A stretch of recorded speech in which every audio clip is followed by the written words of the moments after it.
All right, welcome everyone. Semblance of Sanity. I'm Caleb. I'm Jacob. And we're here for Shinsekai Yori, episode 25, the finale. The finale. Oh boy, it all goes down. Yeah, Trapped it's over. Yep, trapped between a rock and a hard place. And in this specific situation, the hard place is the death trap with the monster rats, and the rock is, well, Not an ogre. not an ogre. A Not child an that ogre. thinks it's a monster rat. Yep. And you already showed its reflection, and that was effective, but it did not solve the problem. It did not solve the problem. It's still So- trying to kill you. Yeah, and Saki, is it? you burned up the Psychobuster. So Yeah. this is going to be quite an interesting conversation / confrontation. Yeah, So just a bit. y'all, without further ado, let's get into this. All right, everyone, now be sure to go check out the reaction portion of the video in the description below, then come back here for the discussion.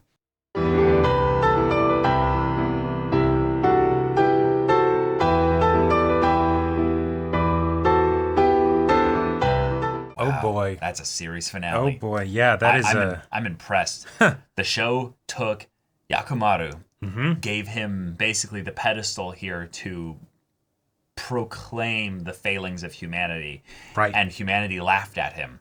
Yeah, And that was perfect because in a lot of ways, I don't feel like it's too out of character for Satoru and Saki to not be able to look at this reasonably because of how much death has happened and brought about from this. Right. There, it was frustrating to see Satoru especially kind of be the one that had to be the one to vocalize that. But and that's kind of more so important to draw the distinction between where Saki was conflicted in the middle of this. well, and that's where Saki's superpower, if you will, comes into play, She's right? just a normal human. But she keeps a keeps a level level head. head, yeah. And so she's in this situation where Satoru, just like anybody else, Yep. just because he's a named character doesn't mean he's safe from this. Yep. How could he? How right? could he think rationally about this? This guy Yeah. was going to exterminate every single human, and he nearly succeeded, if not for Yep. your guys' little trick. Yep. Yeah. Yep. So, okay, I love it. That was a incredibly satisfying way to have it end that felt thematically on point with everything that they'd been building up, and showcasing just how long ago they'd been building it up. Yep. Yeah. It's a plot twist that was not even remotely surprising. No. That it would come up. It was more that we were wondering how it would be addressed. Exactly. And the fact that almost Yep. like 30% of the episode was just that reveal. Right. And it wasn't just that Squira proclaimed it in this almost triumphant, heroic way of being like, we're humans. Yep. Like that gave me chills because I was like, Oh, yeah. yes, exactly. Of course you are. Right. But then the way that everyone started laughing, I was like, and then holy cheering when they're shit. like, yes, he will experience the infinite hell. infinite hell of the highest pain possible while being perpetually regenerated, so that way he can't actually die. He was mittied from Maiden Abyss, Yes. basically. Yes. They broke And they him cheered down for to it. his gelatinous muscles and made him into a just piece nerve of meat. endings, basically. Yeah, Yeah. exactly. Yeah. So fucked up. And the fact that the part that was especially fucked up in my mind was the fact that they kept him in the museum. oh fuck. Yeah, no, Like- that's a whole other It's a not whole a other it's- thing. It's not a far stretch or far throw, given that they would do it at all, right? Right. But like, yes. Yes. Learn, children. This is a part from our history, and this is the actual person that tried to do that. And Yeah. here they are. I like that Saki did the unlawful thing and killed Squira here. And didn't even And try to hide why. didn't even try to hide why or anything like that. Just Yep. took the punishment for it because she's so important in the sides of things. There, they probably let it slide, and she was probably able to convince a couple people that ethically it was an abomination, and that if they wanted to raise any kind of people in the future, they could not have this happen. Right. Which means essentially this generation is fucked. There's no hope for the immediate generation that they're dealing with here. Saki has her hopes at the end of maybe let me know if we've changed in 1,000 years. Right. She was able to write her dissertation on ogres and gonna put it in a time capsule of some kind, you know. Yep. Right. Humanity is going to live on. Humanity is the monstrous race that will never do anything but try to survive at any cost. Like they will fight, they will climb their way out of the pit to make sure that they don't all die. And if we thought that, like, you know, us watching this show, if we thought that we are kind of at the top of the food chain and that's not really going to change, now, even more so in a world like this where, you know, each one of them has the power of a god. Right.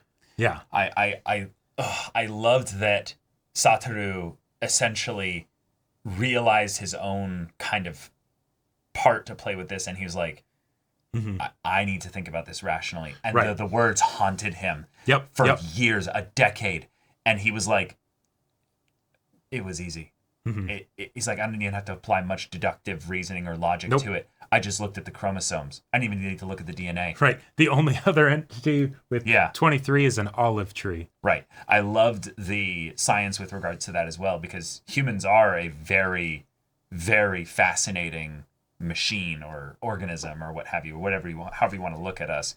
But the idea that, when humanity went through its dark ages of having power, we enslaved ourselves. Yes, of course we did. Right. That, like, it makes so much sense. It's the kind of thing where the reveal that the hunter-gatherers, when they talked about how there were 4 subdivisions of the human race during the darker period of humanity, that that was made to be the case for this necessity of not just survival, but also just to keep those with power in power, basically. The idea that happened makes sense, but I didn't think at all about the idea that in order to rule your own kind, if the death of shame was already being built into the mechanics of humanity, that would make you couldn't indiscriminately say, well, for them, we don't want it to go this way. You know what's the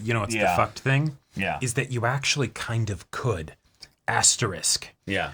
Because why don't you just put the death of shame into the people without power? Theoretically, you could do that. It doesn't need to be that they can't use power to kill people. It's just that they can't kill people, right? Well, but if you do that, you're not the ruling class anymore. Right. Exactly. Right? Like that's it. That's it. It's not about, like, you would still be safe. You just wouldn't be in power. Well, right. But there was a specific element that made me not think about this in a lot of ways because of the fact that the monster rats could kill each other.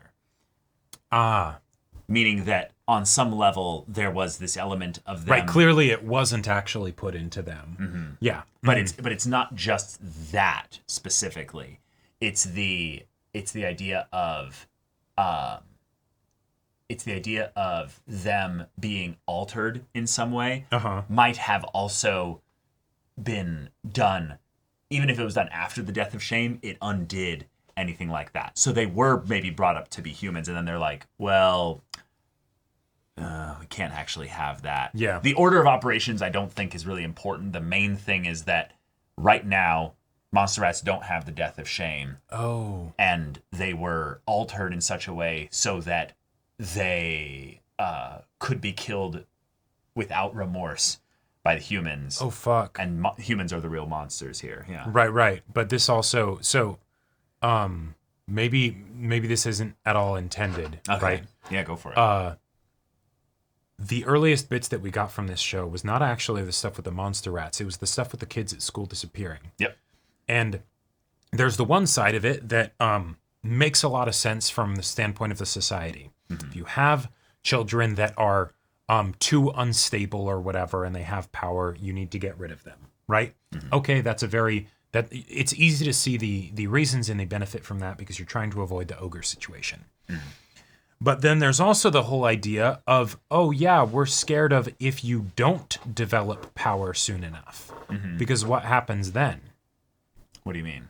Well, there was the idea that the people with the failing grades would get killed by the trickster cats and things like that, right? Okay, so but like Saki, she didn't get her power until the last possible second. Right, and her parents were very worried and things like that. So why were they worried about that? because she would be done away with. But if you think about it, what would be beyond that? Right. What's the reason why the society would need to do away with children that are on too far on the low end of the standpoint with power? Why? I thought I had something, my mind blanked on what it was, but basically, if the monster rats are the situation where the people don't have power and how they're treated and such, then people would start to empathize with the monster rats by being like, kind of similar to their powerless situation. Or is it that it's we must keep a pure society of people with power because that's how this works in order for it to be have equilibrium. Oh, okay. So yeah, you don't want classes within the human society, except they do because of the organizations and stuff. There are already people that run shit. Okay, so that's true. I think that there was never a goal of making a classless human society. There's very much those that are they're given basically extra authority. Those that are given extra money and the whole point of the monster rat thing is that you need to have the society forget that monster rats are humans, because otherwise you will have a problem with killing monster rats. Right. Yeah. Now, theoretically, it might be something where they're able to, like, when you get super high up there, you can be told about it, and then you just keep that a secret. Because you've been raised a certain way. You've been raised a certain way, so it doesn't change things. Saki didn't die she didn't die the death of shame when she killed Squira, right? Right. So, yeah. Huh. She did feel it because of the indirectly causing the death of the child. Right. Yeah. Which I love that they did that. Having this trick be you run in front of me, she won't be able to attack me because she can't see me. You need to be able to see your target. But 2, the idea of, she won't be able to kill you because you're a monster rat. But here's the thing here. If she tries, you can then reveal yourself to be a monster rat. Right. And then it's yeah. And Hiromaru's like, I'll do that. Yep. What a giga Chad. Oh, Holy shit. Yep. To go to your death like that. Now, theoretically, there's always the possibility that if Hiromaru was killed so quickly that it wasn't able to be revealed, like just, vaporized into dust or whatever, maybe it would have been something where like the death throes would have been able to be differentiated, and then it's in a similar way to when the humans killed the other humans thinking that they were monster rats in disguise, But damn, that's way more effective than what I thought of just, hey, Kiromaru, be a Giga Chad and kill her with physical weapons, while we try and make an opening for you. Run up and tear their their throat out or something. Yeah, exactly. Yeah, something I think what would have happened is that it would have used power to put a shield around itself. Right. And that wouldn't have worked. Exactly, because you can still defend yourself even if you can't retaliate. Now, the child wasn't necessarily super good at using its abilities because it's not going to be taught by the school and everything. Right. So at the very least, that was on the table maybe, and that's probably we win in 2 different ways. Like we have backups basically. Yeah. And then it's the scary thing was that Saki was also potentially risking herself dying by running out there while Satoru is sniping people as they try to shoot Saki. Yep. Which is, for the 3 of them and what they had, they performed a very, very tight, simple plan that was very much we're rolling the dice here. This could go badly. This could go very badly. But the dice landed in their favor. Yep. Humanity gets to survive. Humanity gets to continue its tyranny of the monster rats. Saki is putting herself into a situation where she's trying to make sure that the monster rats aren't completely wiped out. Yep. But the really fucked up thing is that for humanity's purposes, because they understand what happened here, they'll probably feel even more confident about their society, knowing that, this wasn't just some situation where another ogre suddenly came about. Yeah. It's no. We need to raise our children even more potentially strictly. There's all kinds of things that humanity could regress from. Is that you really can't leave. You must now. While I would say that they're really leaving that part to the side, they're not trying to focus on what humanity's direction here. It's that Saki is the viewpoint for that, so that we can hope. Like Saki maybe in 1,000 years. Maybe by that point will have changed. Not necessarily it'll take 1,000 years to change, but it's certainly, we are not expecting it to cannot happen now. Yeah, probably not even in 100 years, you know. Right. Realistically, because of the way that humanity changed to see the monster rats as not human, means that it took hundreds of years. Right. And so it'll take at least probably that, plus maybe some more, because we're not going through an active suppression process. The information is out there. That's the vibe that I got from Saki making her like ogre dissertation and things like that, is that, and also with the, you know, not saying that it was in a fit of rage or whatever, right? She told everybody the situation, right? And she's still around. They didn't silence her, have her killed or whatever. Change starts with me. I have to imagine a better world in order to create it, and thus I'm going to deal with the most resistance. Right. And thus the redemption of Satoru is that even though he, in his emotional rage, basically saw Squira as nothing, and was absolutely deserving of this infinite hell, he still basically took the truth of the matter to heart. He sides with Saki. They get married. They're going to have kids. They're going to raise them in this new way. And while they might not necessarily have the thrilled, you know, ascent of the society right now, they're starting their own, in some ways, revolution for the new world, you know? Right. And one thing that I did, I'm curious if this is intended. It might not be. It might not be. But the fact that it focused on the children laughing at the end at the school, right?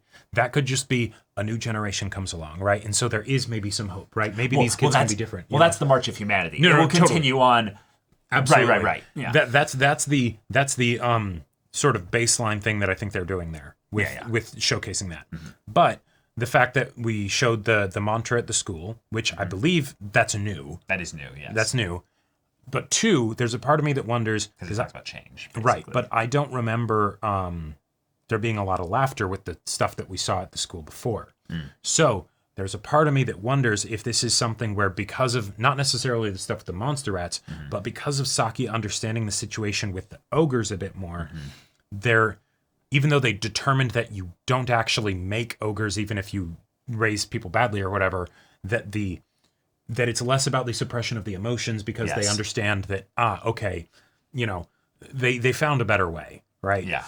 And they might even be able to look back at the previous iteration of an ogre and see if there was any kind of irregularities with how the kid was raised specifically. Because they did make mention that it was something where, even though it's like, oh, we've proven through studies that like how it's raised doesn't have any influence, this child was specifically abused and had all that other stuff. Right. There. So it's like, but is that a coincidence? Right. Maybe but if they can figure out like which instances of that were potentially the thing that would have the most effect to drawing similarities. I mean, there's no way. That was a long time ago. Long time ago, and it's not like they have a lot of sample data to work with. Or that they would want to make example data. No, exactly. Right. Yeah, right, they don't have any, and they don't want there to be any. Right. Right. Yeah. So that's a kind of strange situation there.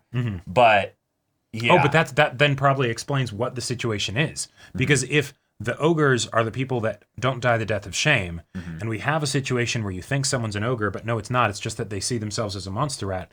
Then what any ogres are probably just people who disassociate so much that they don't see themselves as human. Yep. Right. Yep. And then there you go. It's right? Very straightforward. Yeah. It's the trick code, and that's it. And I would say that there's a lot of people that feel that even on a very simple, like, medical level. There's times where people will literally like feel that because of chemical imbalances and all kinds of mental health issues that aren't even caused by trauma. Like it's just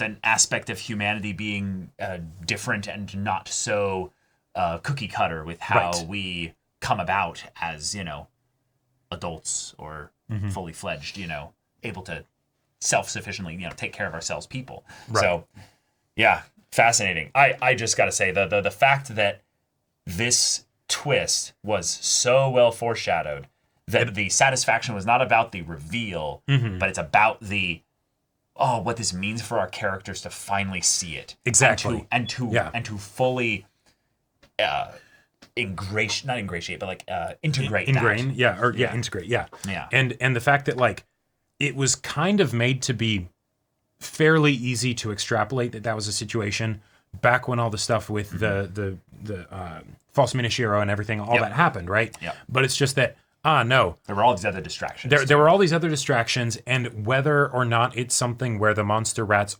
officially were humans at some point or not, you know, whether it's something that was done intentionally or not, or for whatever reasons, or whether it was accidental because that. Yeah, exactly. It was more of just, you know, the world was its oyster of what the story wanted to decide to have be the case, but that was very much like, you know, put into our minds so that way, when something like this happens, it's of course, of course, because the story went through a myriad of journeys and places and things like that, but having the earlier part of the story essentially focus on kids questioning things and starting to imagine, basically, that led to all of this, and that fear that the adults responded to that imagination then also created this. So in some ways, what might even be made as a statement here by the portion of this is that this was inevitable. There would have been some instance of this eventually, and the monster rats would have eventually risen up, and this kind of thing of someone leaving, raising a child outside, the monster rats taking it, that was just it's going to happen now, it's going to happen 100 years or 1,000 years eventually. But the idea that humanity was so lucky, because even though that could have happened, that's a 1 in, a million or 1 in 10,000 chance. The idea that then humanity survives the super rare thing that would never happen and would only happen under these very specific circumstances. And could theoretically just destroy their whole race. Right. That's the coin toss where you're basically saying, oh, it's a 50-50. And the fact that humanity was in some ways lucky enough in order to do that means that's why we as human beings need to take like personal responsibility for imagining the better world, taking basically ownership of the way that society is.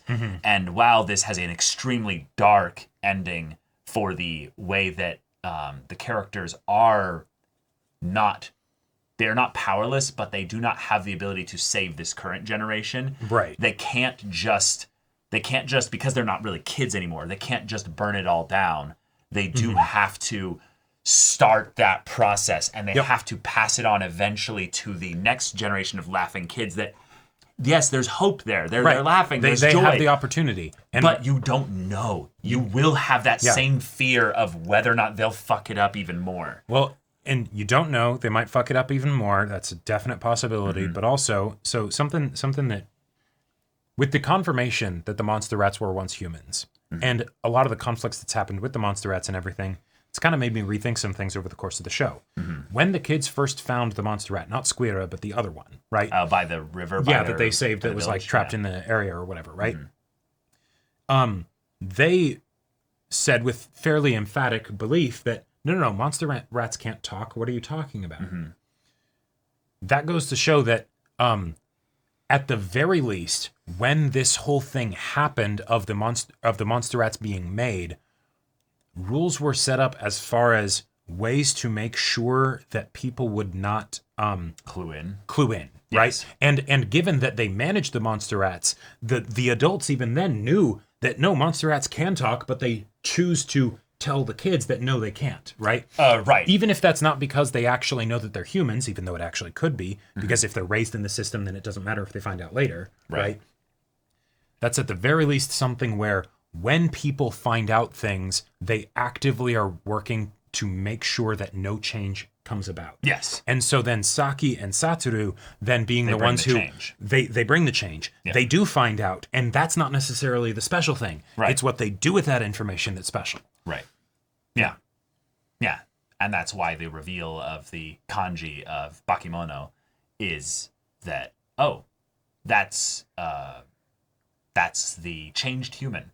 So essentially, if you remove the human part there, the monster part essentially is just the change, the transformation, the evolution, if you will. It's almost literally saying humans mixed with rats.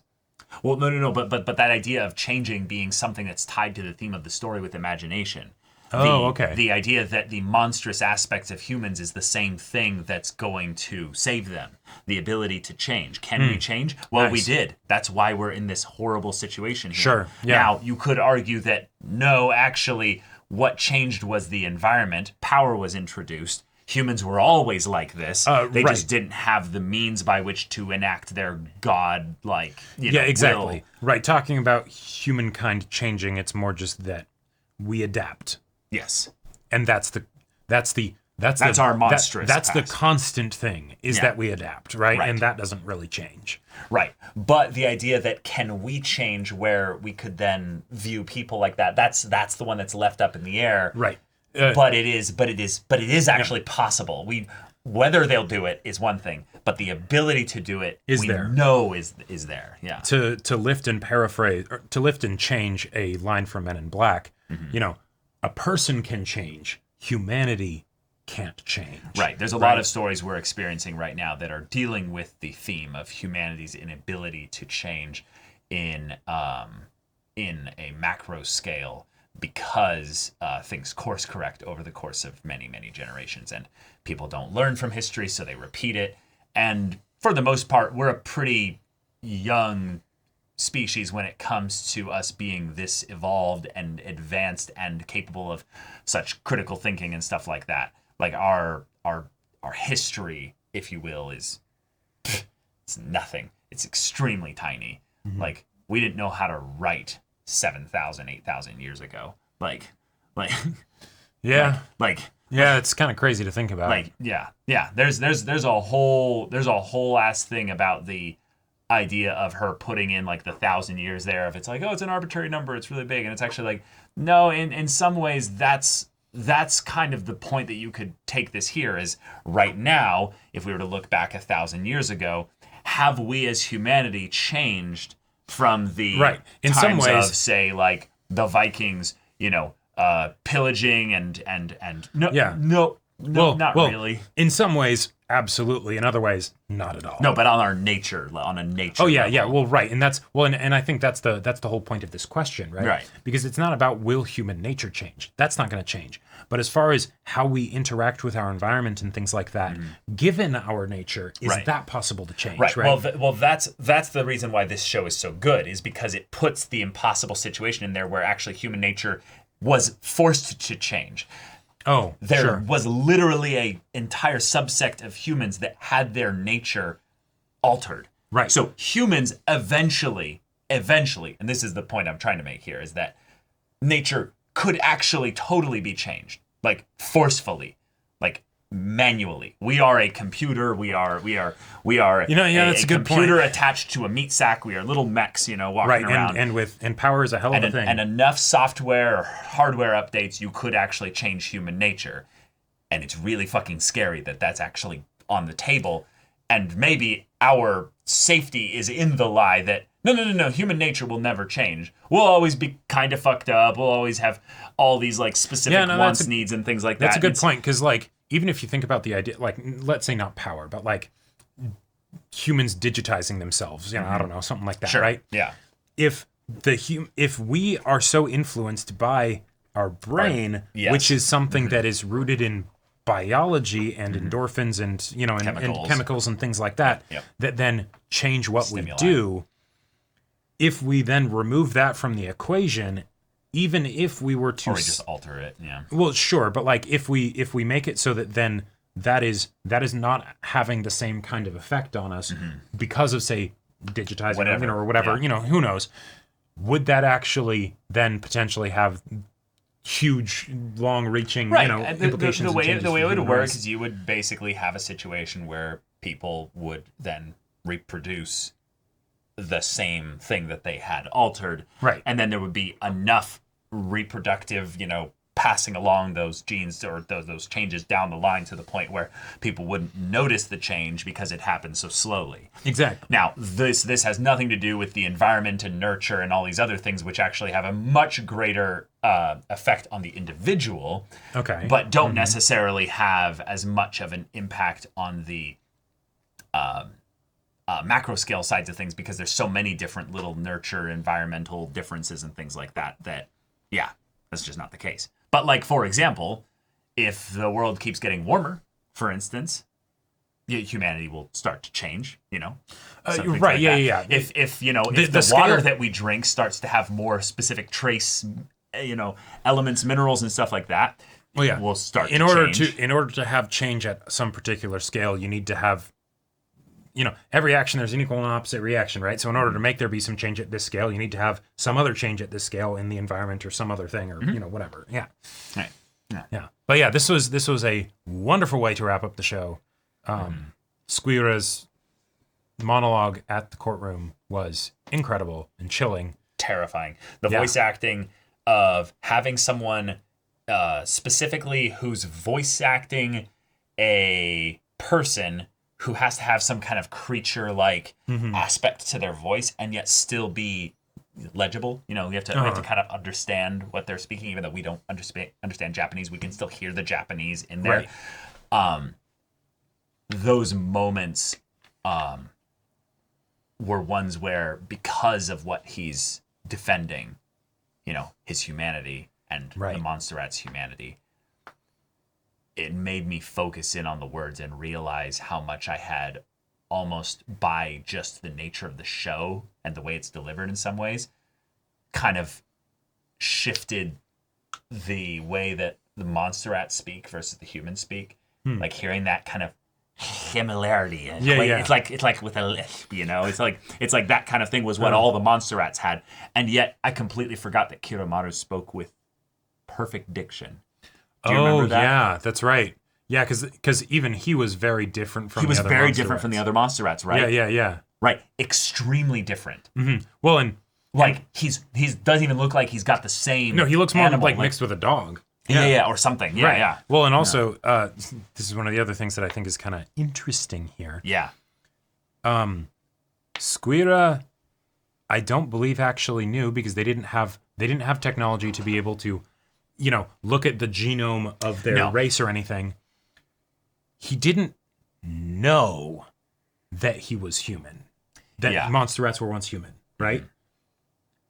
Not technically, right? But he knew. Yeah, one of the areas that the show kind of brushed over, and we had the characters are like, well, they did this clearly, and finding a false Minashiro, and we never got actual confirmation they actually did that. We never got an internal perspective for Squira, which would have been nice in some cases, especially if we see how he got changed by all of this. But I think there's something that's added to the show by that not being there. I think I know what you're going to say, yeah. Because then we're truly trapped in the Saki Satoru perspective, and it's the what do we do, right? If the show gives us that bone of being like, now we're going to show from it. You can empathize him now. Yeah, right, because you see his perspective. No. That's not the point. You have to be able to see their perspective without actually seeing their perspective.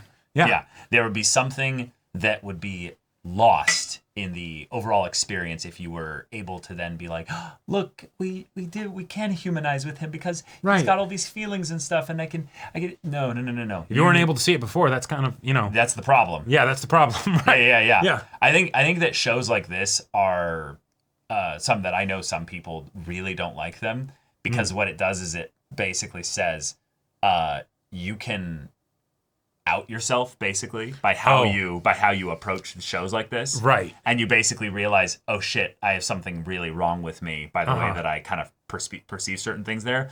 But in some ways, I love shows like this because it will literally bring up because it always starts with a feeling first, but it's oh my god, I can feel the disassociation I have and the way, because that was the thing I was talking about with the voice difference of where I'd be like, I kind of treated in my mind Kiromaru as being above Yakumaru just by the way that they spoke. Sure.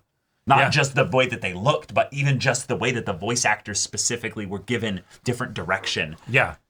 It's because Kiromaru was very, very much made to be the noble samurai kind of figure. Right? Like, yes. Like from the I will sacrifice myself for the sake of my people to the, I am the actual like warlord that's going around, and I have the tactics, and I have the I'm the leader and all that stuff. Whereas Squira is doing the the sneaky stuff, the He's backstabbing. cunning, yeah, right, yeah. exactly. Yeah. He's the kind of character that is usually made to be the heel, made to be vile, made to be the one that you're not actually supposed to empathize with because of reasons, right? Yeah. And yet, And that's just the thing where you think about it and you go, oh. No, that's really fucked, right? Oh, no. And you can see it in other types of shows too, like sitcoms or something, where you have the character who's actively supposed to be the one that is picked on. The heel, yeah. Right. So that way, you can feel slightly better about yourself and the other characters, because at least they're not that guy. Right. And it gets real weird when it gets into Oh yeah. well, yeah. There's this whole. I have literally had shows. I can't. For instance, quit shows. Yeah. I quit I know Yellowstone. what show you're gonna talk about. I quit Yellowstone. Yeah. Because they literally played so much into this specific thing. This guy is not the traditional masculine character, so we're going to pick on him. We're going to make him actually end up being awful because, well, you're not supposed to be able to like him. We're supposed to be able to pick on him and stuff. So then we're going to retroactively introduce all of these ways to justify how we've been being shitty to this person. Yeah. And it goes down to even his nature. Yeah. Yeah. It's really fucked up. It's so fucked. Like, and the thing is that's realistic. People do that. That's the kind of thing that yeah. But yeah, it is an unsettling aspect of entertainment, especially when you realize that it's not that the creators of the shows are malevolent, evil people trying to, get you in some way. It's a thing where they're utilizing shorthand and stuff that they know will trigger a specific emotional response so that they can make certain aspects of the story more convenient for the purpose of moving things along. And that's the kind of thing where oh, my biases and my specific kind of limited worldview of these specific things where I don't consciously think about it are being exploited for the purpose of maybe giving you an experience. Maybe giving you an experience at the very least. But for shows like Shinsekai Yori, where they're like, we want you to do some introspection. Right. We do want you to question some of your beliefs and things about certain things. Now, I feel like I do need to mention a little bit of the elephant in the room with this show. Ooh. I feel like the end, this show did lose its way a little bit. Yes. Just a little bit. There were a lot of themes that became muddled a bit, but I think that the way that we brought things back to the aspect of human nature that's been explored really throughout the show was a good way to remind us that we were still going here inevitably. Yeah. But the path here got a bit wonky. And I almost don't even know if it's entirely the themes, but it's more just the plot itself. The execution of the plot, because the way the plot didn't really mesh with some of the themes, I feel like. Right. I was going to ask about that because if I were to like sum up the parts where I feel like the show started to just dip a little bit post the hospital horror scene episode, right? To before this episode of the finale, right? Yeah, like maybe a little bit in the previous one, but like really in that kind of chunk, And I think that might also just be pacing as well. There was some very clunky exposition and stuff there where I feel like I would love to get a commentary track for this anime to see what was the directorially intended aspect of what they focused on, because this is obviously an adaptation. This is an original material of some kind, but it's the why do we choose to focus on specific things versus others?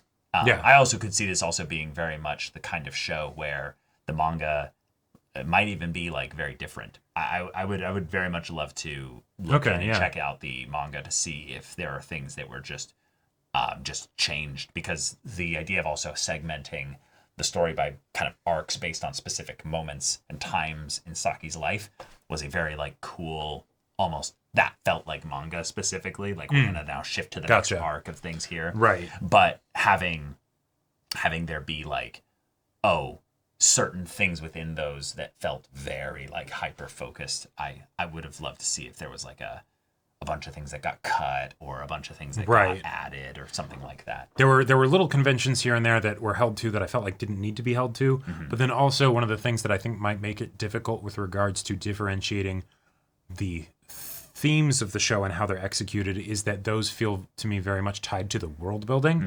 And the world building is something where then it sets up the themes of the story and what it's getting at. But the world building won't always necessarily tie into those themes, right?